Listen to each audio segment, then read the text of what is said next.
Welcome to English Drive-Thru, where we make language learning as easy as ordering your favorite burger. I am Iris, joined by Ernesto and our favorite little schnauzer Spodie, and today we are tackling the tricky task of asking for a refund.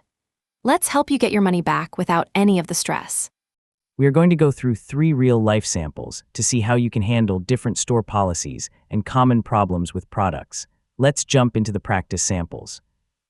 Hi there, I would like to return this blender I bought yesterday because it is completely faulty. It makes a really loud and scary grinding noise and smells like smoke the moment I turn it on. I am so sorry to hear that, and we definitely want to make it right for you today. Do you happen to have your receipt with you so I can process this return for you? I have the receipt right here, but I think I would prefer a full refund to my original payment method instead of a replacement. The experience was a bit frightening, so I will probably look for a totally different model elsewhere. No problem at all. I will just need to swipe your card to put the funds back on it. Please keep in mind, it usually takes 3 to 5 business days for the balance to show up in your account. Hello, I need to bring back these jeans because they do not quite fit the way I expected. I did not try them on in the fitting room, and it turns out they are way too tight around the waist. Since you still have the tags attached and you have your receipt, we can definitely help you with a return or an exchange. Would you like to swap them for a larger size, or would you prefer store credit? Actually, I already checked the rack, and I do not see my size available anymore, so I guess store credit would be the best option for me. Does this credit ever expire, or can I use it whenever I want in the future? Our store credit is good for up to a full year, so you have plenty of time to find something you really love. Just be sure to keep this gift card in a safe place because we cannot replace it if it gets lost. Hi, I received this wool sweater as a gift, but it is not really my style, however. I do not have a receipt for it. Is there any way I can still return it for something else or maybe get a voucher? Without a receipt, I can only offer you the current clearance price of the item as a store voucher. We also need to see a valid ID to complete any returns that do not have a proof of purchase. That sounds fair to me. I will take the voucher and see if I can find a nice scarf instead. Here is my driver's license for your records so we can finish the paperwork. Perfect, I will get that processed for you right now, and you will be ready to shop again in just a second. Spodie seems to really like that blue scarf you are looking at over there. Those scenarios cover almost everything you might face at a customer service desk. In our first sample, we used the word faulty, which is a powerful way to describe something that does not work right. It is much more specific than saying it is bad or broken because it implies a factory mistake. When I mentioned the original payment method, that is a common phrase stores use to talk about your credit card or cash. That is true, and for the money to hit your bank, people always talk about business days. That just means Monday through Friday, excluding any holidays or weekends when the banks are closed. In the second scenario with the jeans, we mentioned tags attached, which is a huge requirement for most clothing stores. If you snip those little plastic bits off, the store usually will not take the item back. And the term store credit is basically like a digital piggy bank the store keeps for you. It is a great alternative when they cannot give you your actual money back for some reason. We also heard the word rack, which refers to the metal stands where clothes hang. It is a very common word to use when you are looking for different sizes in a department store. Finally, the gift return scenario introduced the idea of a clearance price for people without a receipt. This is usually the lowest price the item has ever been, so it is a bit of a risk. But at least you get a voucher, which is just another way to say a store coupon or credit note. Having a proof of purchase like a receipt makes the whole process much faster and smoother. I noticed that saying that sounds fair is a great way to show you are a polite and reasonable customer.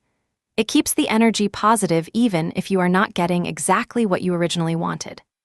Exactly, and keeping your ID or driver's license ready is a smart move because many stores have strict records to prevent fraud. You want to look like a pro when you are standing at that counter. Using these natural phrases will make you feel so much more confident when you are shopping abroad. You are not just complaining, you are navigating a business transaction like a native speaker would do. It is all about the tone and the specific words you choose to use during the conversation. If you can clearly explain why you are there, the employees will be much more eager to help you out. Spody is already wagging his tail because he knows how much money we just saved with these tips. We have many more secrets to share about surviving the retail world in the next parts of our guide. Practice these lines in front of a mirror or with a friend so they feel natural when the time comes. We want you to be ready for any situation life throws at your wallet while you are traveling. Thinking back to that faulty blender we talked about earlier, using that specific word really helped the clerk understand that the problem wasn't just a small mistake, but a dangerous factory error. It really cuts through the confusion because if you just say it is broken, the person at the counter might wonder if you dropped it or used it incorrectly at home. And when you asked if I had my receipt on me, that's such a common American shortcut for asking if someone has an item in their pocket or purse right this second. We use that on me phrase for everything from having cash for a pizza to having your ID ready at a concert, and it sounds way more natural than saying in my possession. I also loved how you said you wanted to make it right for me, which is a classic customer service phrase that shows the store is taking responsibility for the bad experience. It is a verbal bridge that connects a frustrated customer to a positive solution, and you will hear it in restaurants, hotels, and even at the mechanic if they mess up a repair.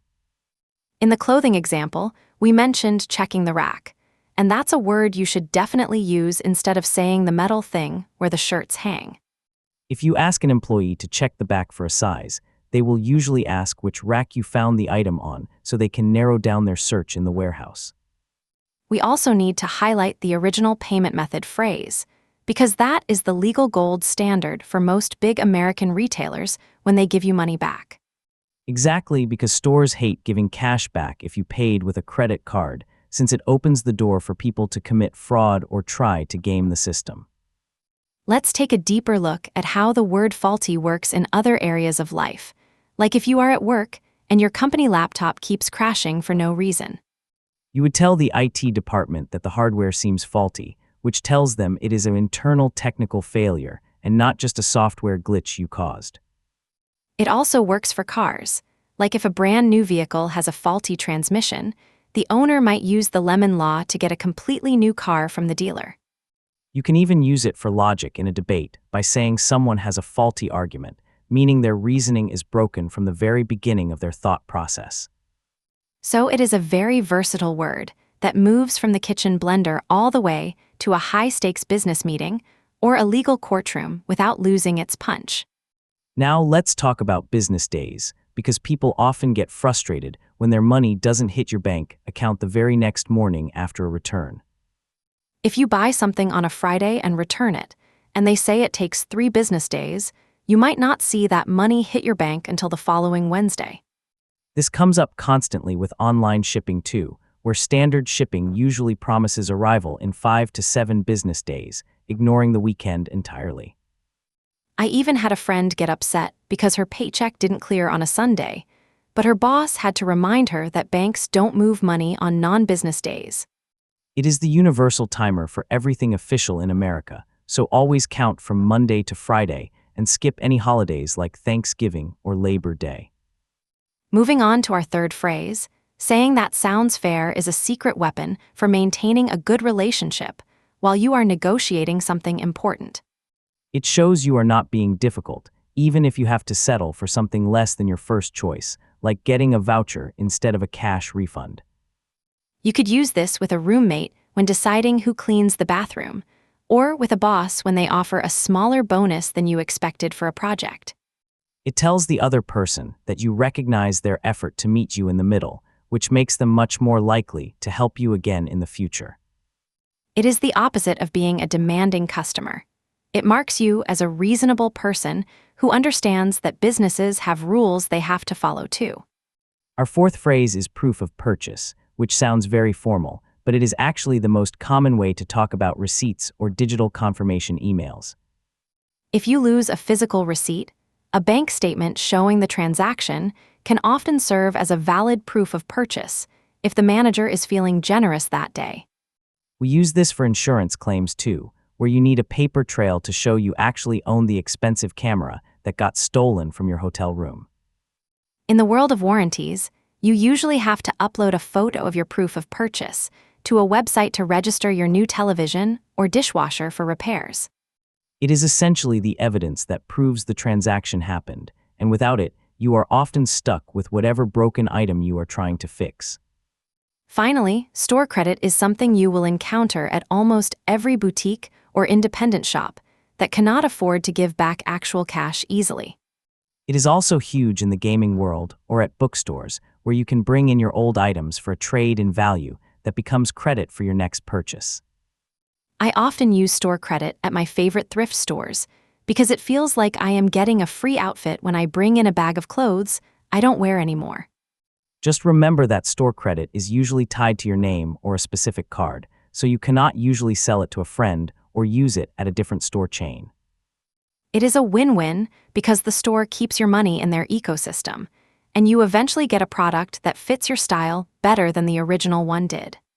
Now let's talk about how to change your tone without sounding like you are reading a textbook, because being too stiff can actually make people less helpful. A great trick is to use a softener at the start of your sentence, like saying I was wondering if or I was hoping to rather than just I want. When you say I was wondering if you could help me with a return, it sounds like a request for a favor rather than a demand, which puts the clerk on your side. It is much more relaxed and natural for a casual shopping environment, whereas saying I wish to initiate a refund sounds like you are about to sue the company. Another way to sound more native is to use the phrase in the market for when you are looking for a replacement, like saying I am in the market for a better scarf. That phrase makes you sound like a savvy shopper who is exploring options, and it gives the employee a chance to make recommendations based on what you like. But what if you need to be firm because they are trying to deny your return? You can be polite but direct by saying I understand the policy, but in this case. That shows you are educated about their rules, but believe your specific situation, like a faulty or dangerous product, deserves an exception to the normal store credit rule. You can also ask, is there any way you could swing it, which is a very American, informal way of asking for a special favor or a small break from the rules. To swing, it means to make something happen that is usually difficult or against the plan, and it works for scheduling appointments or getting a discount too. If you say, I know I am missing the receipt, but do you think you could swing a store credit for me? You are much more likely to get a yes than if you argue. It is all about that balance between being a confident communicator and showing enough humility that the person behind the counter wants to be your hero. In the US, we don't really haggle or argue about prices in big stores, so your best tool for getting what you want is being the nicest person they see all day. When you use these relaxed phrases, you are signaling that you belong in the culture and that you are not just a tourist struggling with a translation app. And that confidence is what really saves you money, because you won't be afraid to walk up to that counter and speak your mind clearly and effectively. Let's dive into some rapid-fire scenarios to see how these phrases work in the real world. Scenario 1, you have a laptop that won't turn on and you have a big presentation tomorrow. You are stressed and need help fast. How do you handle the IT person or the store clerk? You should lead with the impact and the technical nature of the issue. Say, I have a faulty battery, and it is a huge issue because I have a deadline. By using faulty, you are not blaming them personally, but you are making the problem sound technical and official. Then ask, is there any way you could swing a loaner laptop for 24 hours? That word loaner is great because it refers to a temporary replacement provided by a business. Now, scenario 2, you are at a high-end boutique. You found a beautiful jacket, but it is way more expensive than you thought. There is no price tag on it, and you feel a bit embarrassed. Instead of being shocked by the price, you can say, this is a beautiful piece, but it is a bit out of my ballpark. Do you have anything similar on the sale rack? Using ballpark makes it about your specific budget, not about the item being overpriced. It keeps the conversation sophisticated and professional. I love that. Ballpark is such a common American idiom for a range of money or a general estimate. Now, scenario 3, you are at a restaurant and the steak you ordered is totally overcooked. You do not want to be a difficult customer, but you cannot eat it. Just be direct but soft. Say, I am so sorry, but I think this was left on the grill a bit too long. Would it be fair to ask for a new one? When you use that word fair, it is almost impossible for the server to say no because you are appealing to their sense of logic and justice. And they will likely make it right for you immediately because they want you to have a good experience. That leads us perfectly into our drive-through recap. We have covered a lot today, but let's distill it down to the most important takeaways for our listeners. First, always remember that faulty is your best friend for technical problems. It sounds much more professional than saying something is broken or doesn't work. It signals that there is an internal error that isn't your fault. Second, use softeners like I was wondering if or I was hoping to when you are asking for a return or a favor. It makes you sound like a reasonable person, which naturally makes the employee want to work harder to help you. And third, understand the concept of business days. If you are waiting for a refund to hit your bank account or a package to arrive, do not count the weekends or holidays. This will save you a lot of unnecessary stress and phone calls. We should also remind people about the phrase "on me." It is so much more common than saying "in my possession." If you are at a cafe and realize you forgot your wallet, just say, "Oh, I don't have any cash on me. Do you take Apple Pay?" Exactly, and don't forget the power of the phrase proof of purchase.